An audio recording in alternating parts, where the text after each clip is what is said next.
to turn to the book of Philippians, chapter 1.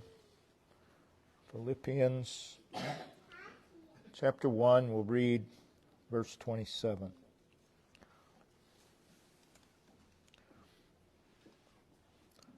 Only let your conversation be as it becometh the gospel of Christ, that whether I come and see you or else be absent, I may hear of your affairs, that ye stand fast in one spirit with one mind, striving together for the faith of the gospel. In this verse, the tenor, if you will, of the letter shifts to an application of the truth that was stated previously. I want to take the thought of the message from the sentence, only let your conversation be as it becometh the gospel of Christ. In that sentence, the key elements are your conversation and the gospel of Christ. And those two are brought together. Our conversation and the gospel of Christ. And our subject this afternoon is gospel living. We see here that a particular way of living is addressed. The opening word, only, simply means above all others, or above all else, which is used to express the significance of what is about to be addressed. It is a word of priority, only. Nothing is to get in the way. Nothing is to get in the way of what follows. The next word is let. It's in the imperative mode, taking the form of a command, an exhortation, an entreaty. It is a word that really declares the nature or the character of the sentence. So what we have here is a call. And this implies that what is being said is a duty. It's a responsibility. So what we have here is a call, a command, an exhortation by one under the inspiration of the Holy Spirit, under the influence, under the impulse, and the leading of the Holy Spirit. And we need to hear it in such a way. We need to be stirred. We need to be moved. Then notice, only let your. So now it's personal. Only let your. And then it is, only let your conversation.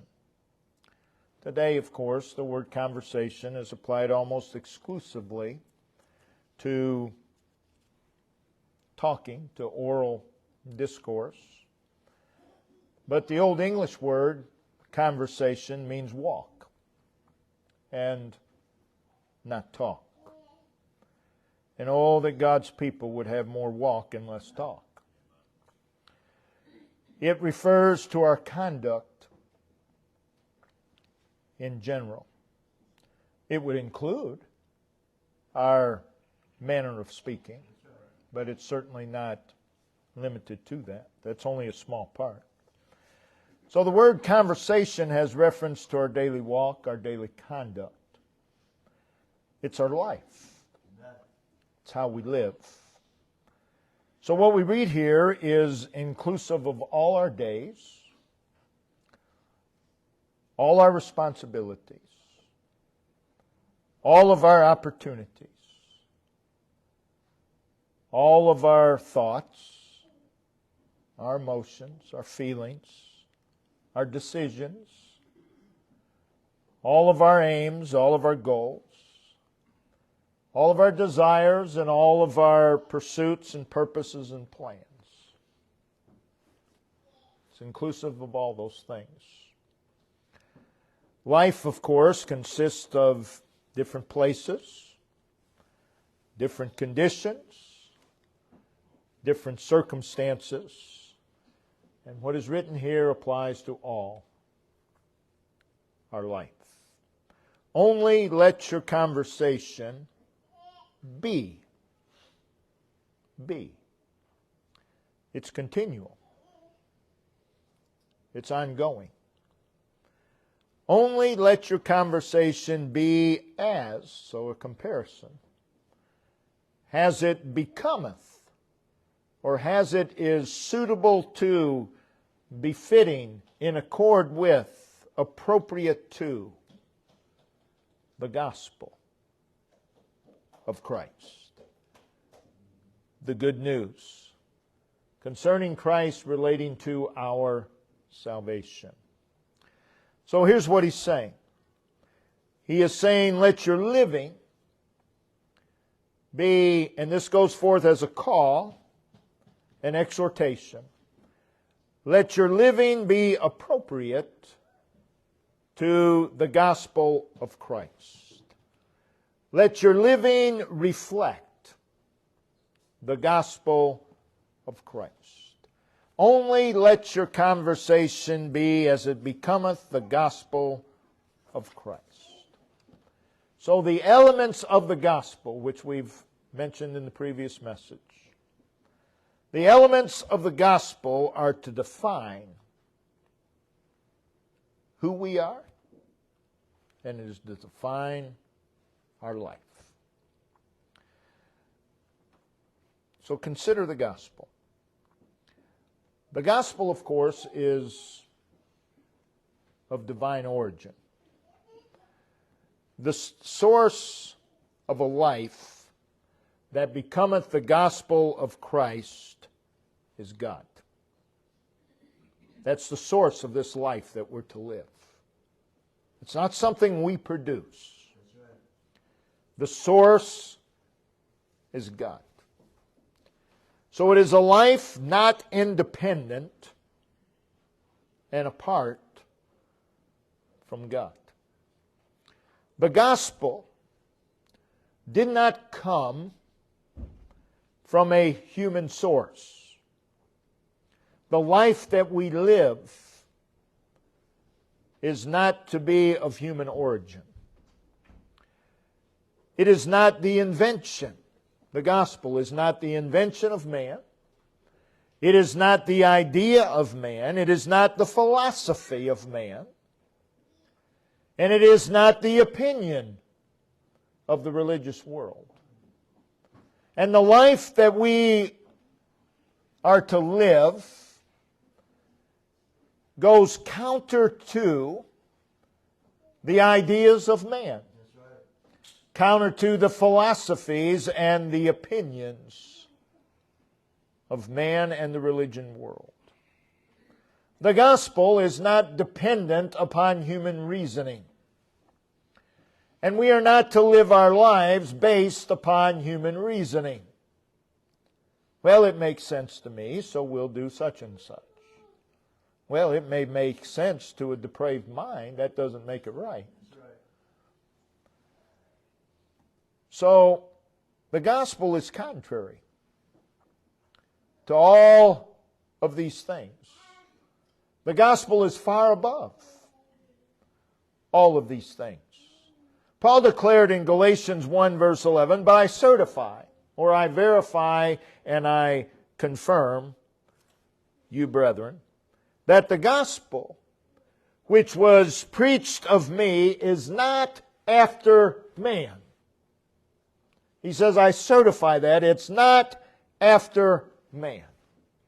And now he says, only let your conversation be as it becometh the gospel of Christ.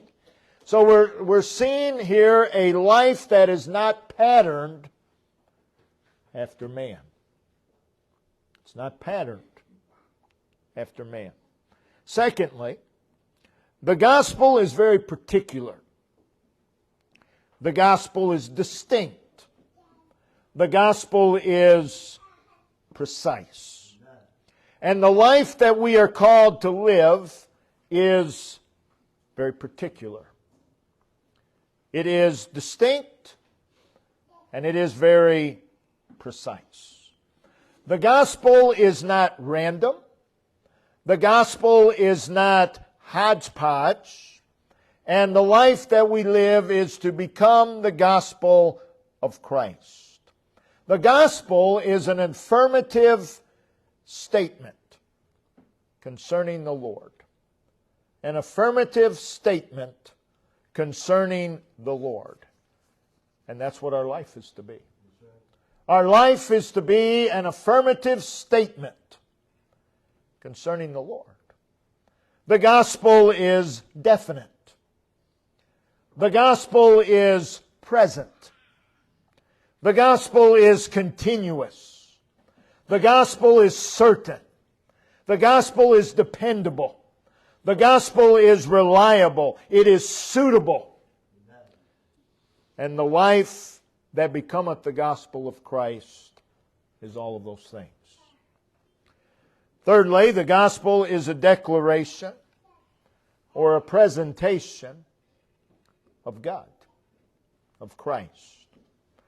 Our lives ought to be an affirmative statement.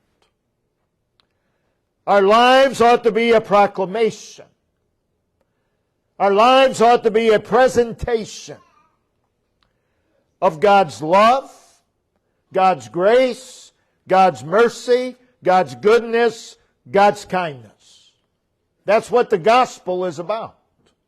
And our lives is to be an affirmative statement concerning these things. In other words, our lives should not add to the chaos and the confusion that the world is in.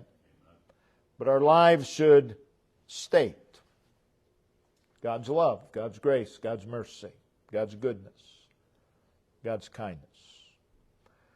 The gospel is a message of God. Our lives ought to be a message of God. The gospel is a message from God.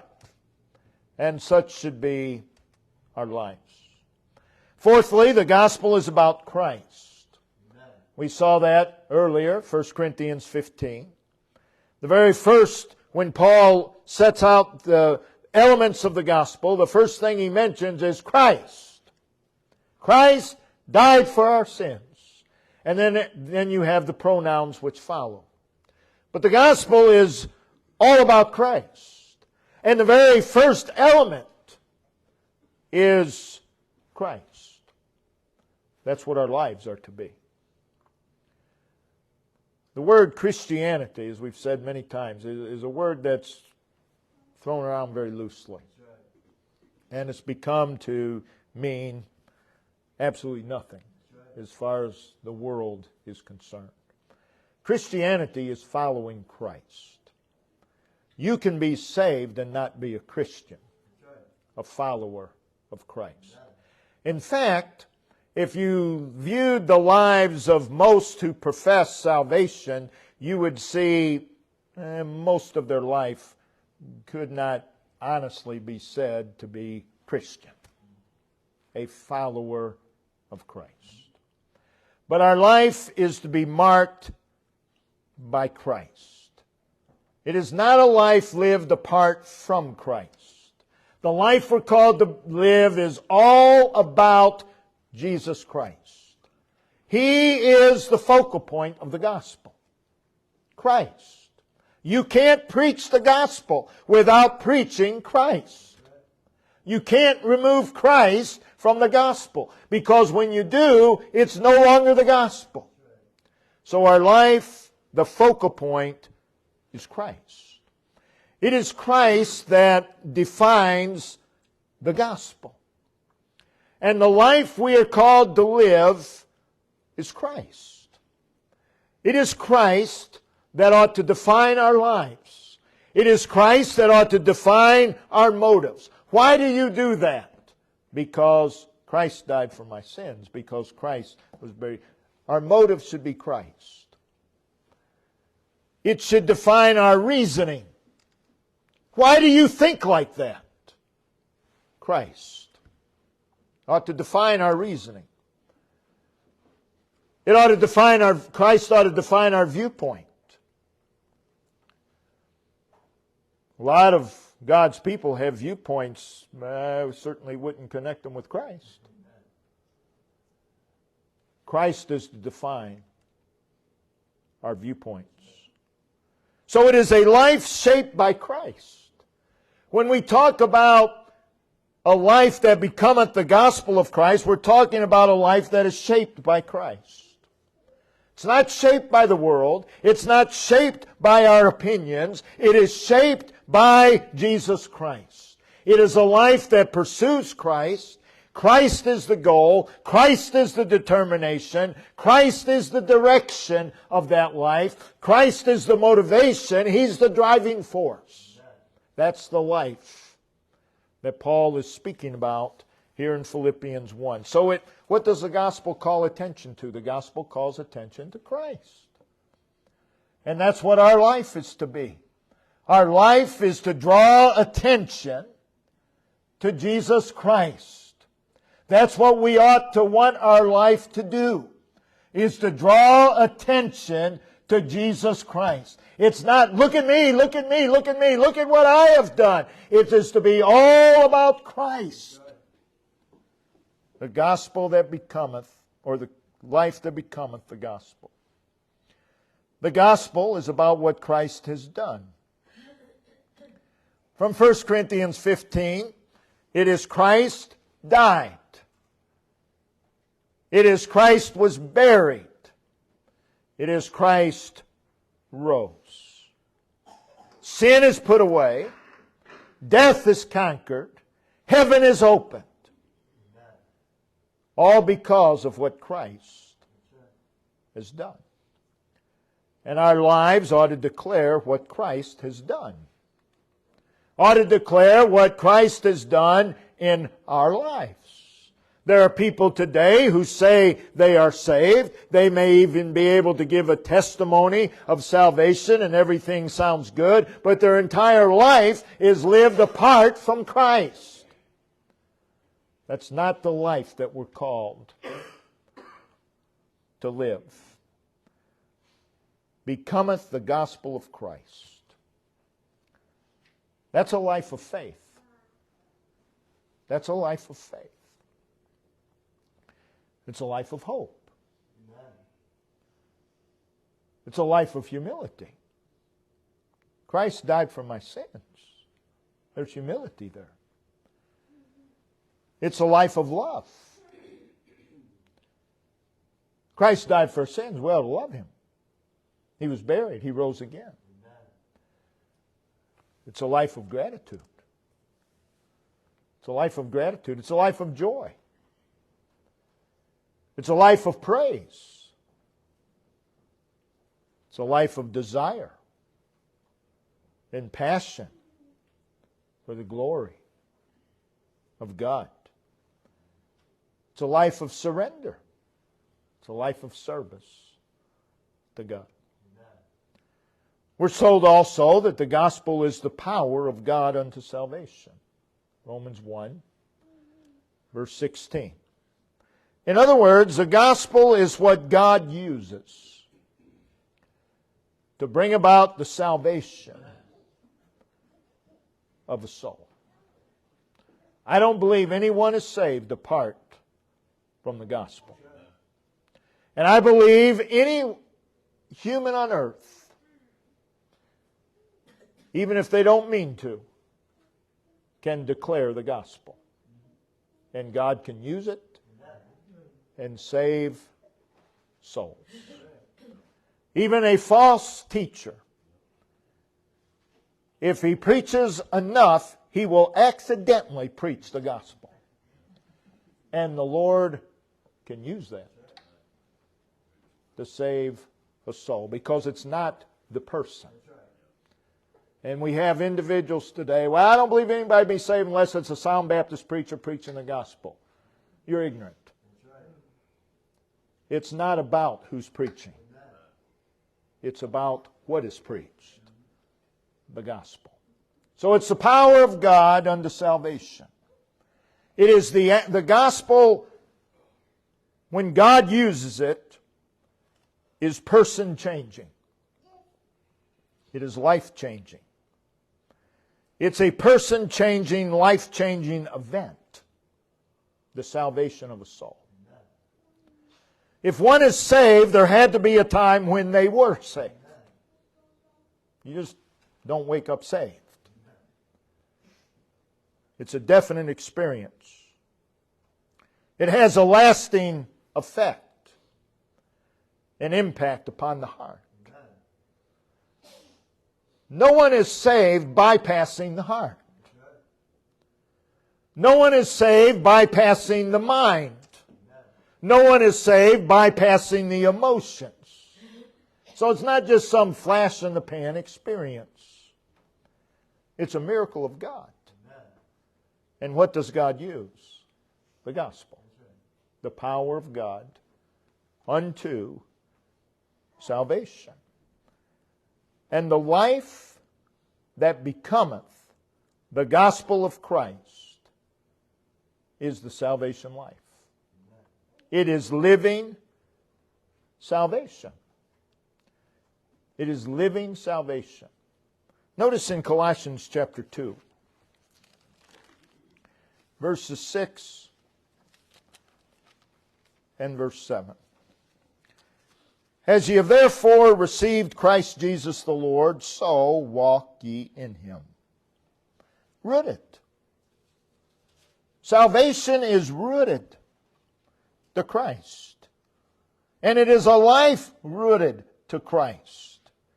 Built up in Him, established in the faith, as ye have been taught, abounding therein the faith with thanksgiving.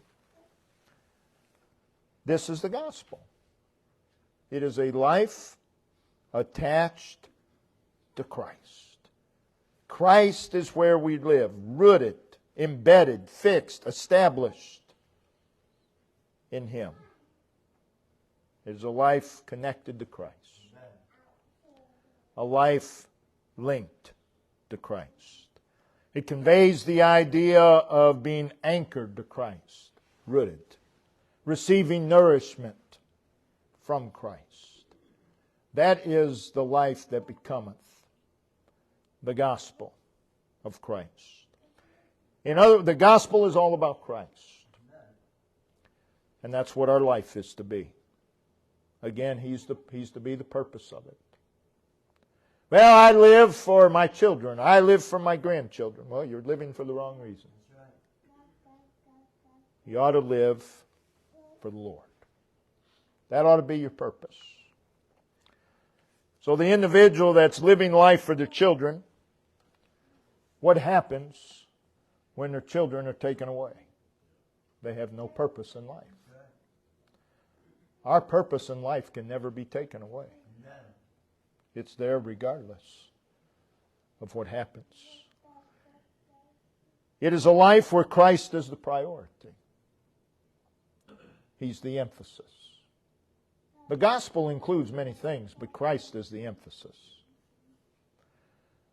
He's to be the passion of our lives. He's to be the element of our life, the theme, the substance, the highlight. Christ is the highlight of the gospel. He is to be the highlight of our life. That's a life that becometh the gospel of Christ. Everything that constitutes our daily life, business, home, society, friendships, pleasures, responsibilities, etc. It's to be about Him. It's to be about Christ. Christ is not separate from our home life. He's not separate from our business life or our social life. It's all about Christ. The gospel is about victory. A life that becometh the gospel of Christ is a life of victory. It's not a life of defeat. It's not a life of gloom. He rose again the third day. That's victory. And the life that becometh the gospel of Christ is a victorious life. The tomb and the grave clothes were left behind. And that's to be so in our life. The grave clothes are to be left behind. The grave's for the dead. We're alive. The life that becometh the gospel of Christ is a life living the victory. Yet so many of God's people live life taken captive by the world, imprisoned by the world, bound and shackled and ensnared and entangled by an enemy power or by the affairs of life itself. That's not a life that becometh the gospel. A life that becometh the gospel of Christ is a life of liberty. It's a life of victory. It's a life lived above the dark world. It's a life lived above self.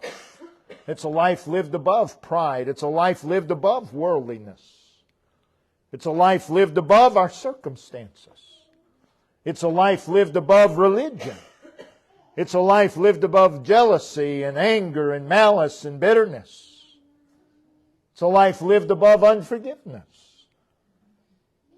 How can you live a life that becometh the gospel of Christ and refuse to forgive? The gospel's all about forgiveness. The life that becometh the gospel of Christ, again, is a life lived above the places and the things that inflict damage to our souls. So many of God's people are living their lives trapped in the net of Satan. Trapped. That's where they live. And as a result, they live lives of defeat. They're always weary. They're always frustrated.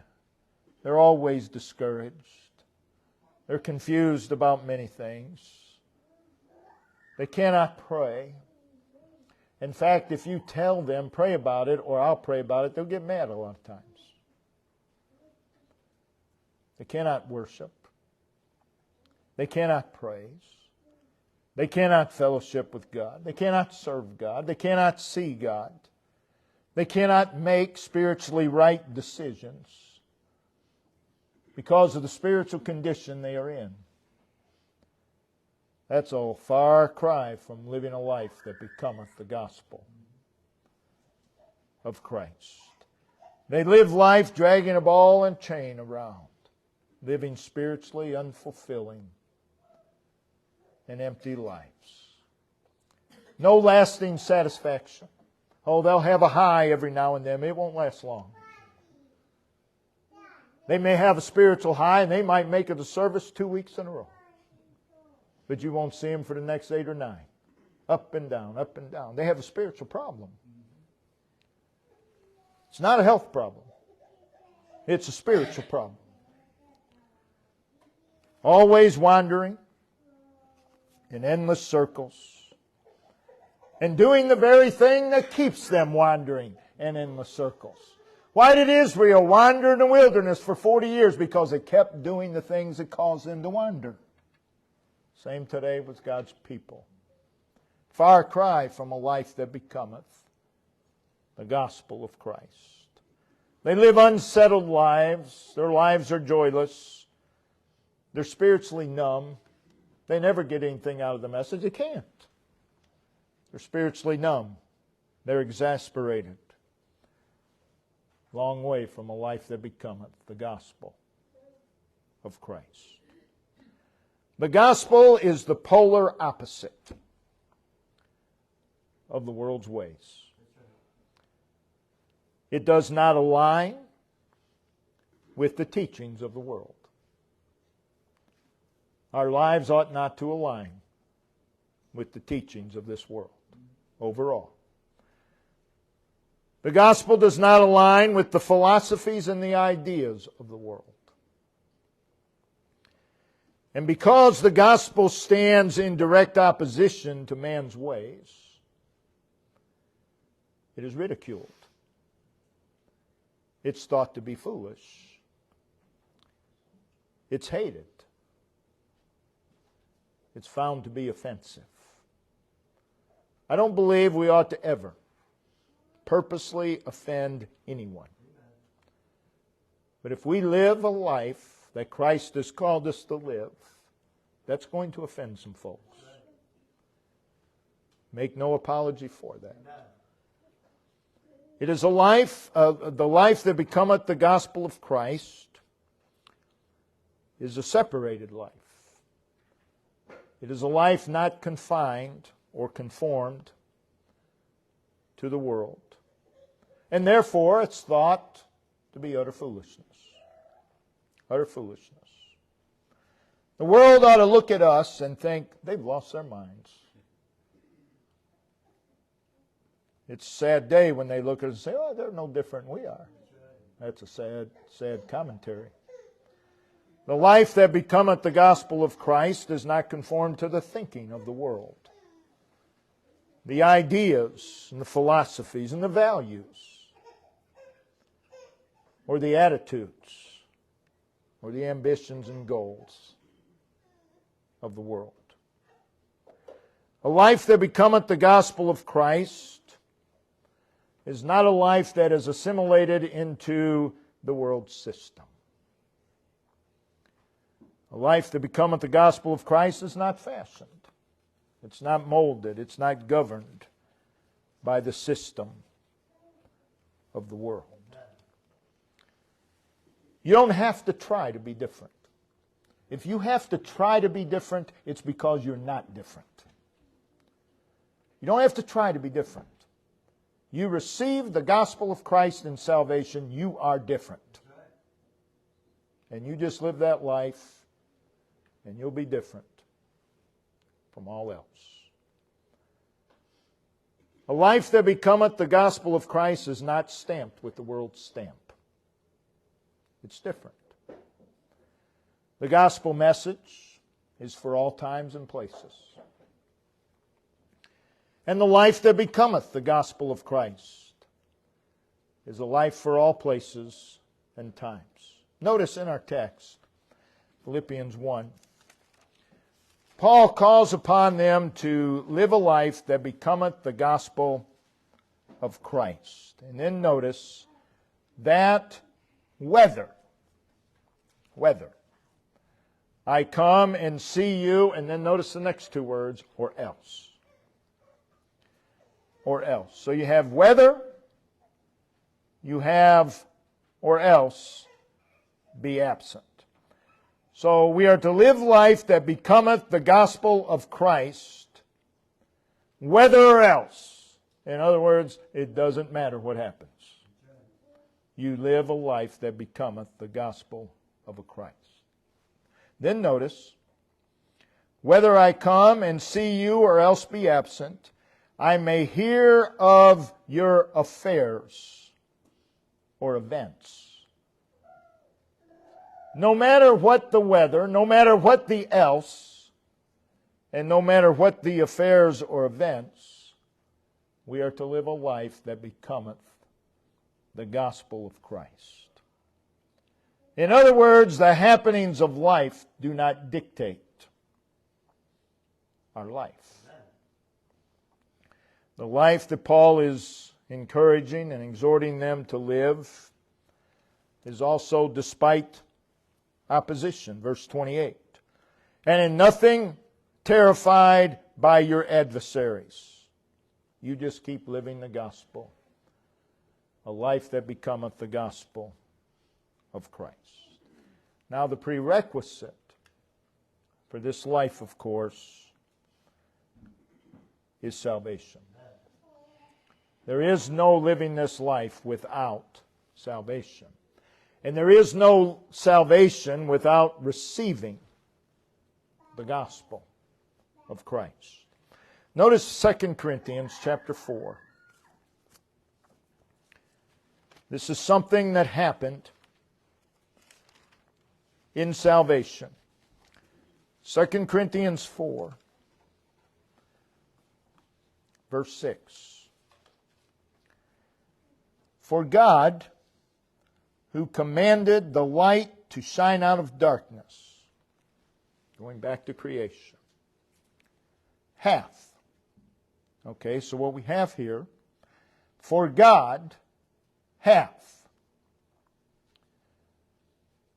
Something God has done. Here's what He did. He shined in our hearts to give the light of the knowledge of the glory of God in the face of Jesus Christ. God hath shined in our hearts.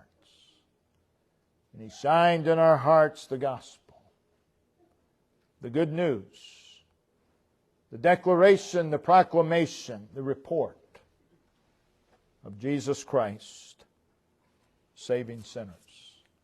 That gospel is to still shine in our hearts, regardless of what happens. Oh, I've heard many stories.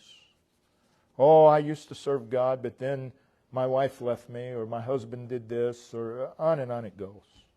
Lost my job. I don't understand. What do any of those things have to do with your salvation? None. It should not affect the life that we are called to live. God hath shined in our hearts, and there wasn't anything that could prevent it from happening. Something that God has done. So in closing, from our text in Philippians 1:27, in order to live a life that becometh the gospel of Christ, there must be salvation. There must be submission. Notice, again in Philippians 1, verse 27.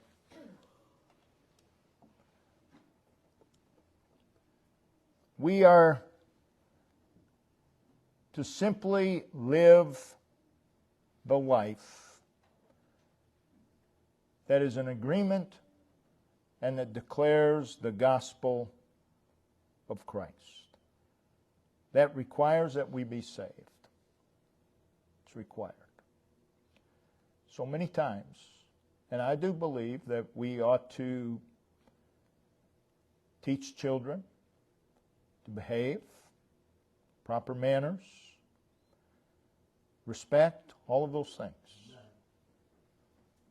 But please, don't train them to be little Christians when they're not. They're not.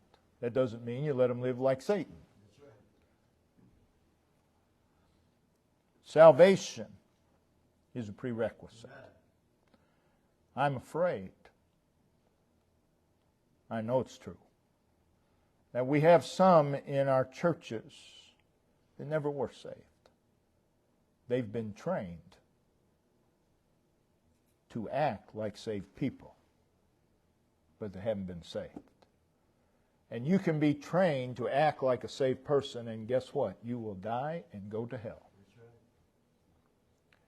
You have to have salvation to live this life. And there needs to be an ambition for this life. We have to want to live this life. If we're saved, we ought to want to. I don't understand why you wouldn't want to live a life that becometh the gospel of Christ. So God help us to live a life that becometh the gospel of Christ. Their lives would be marked by Christ. Brother Dave, if you'd come and lead us in a verse of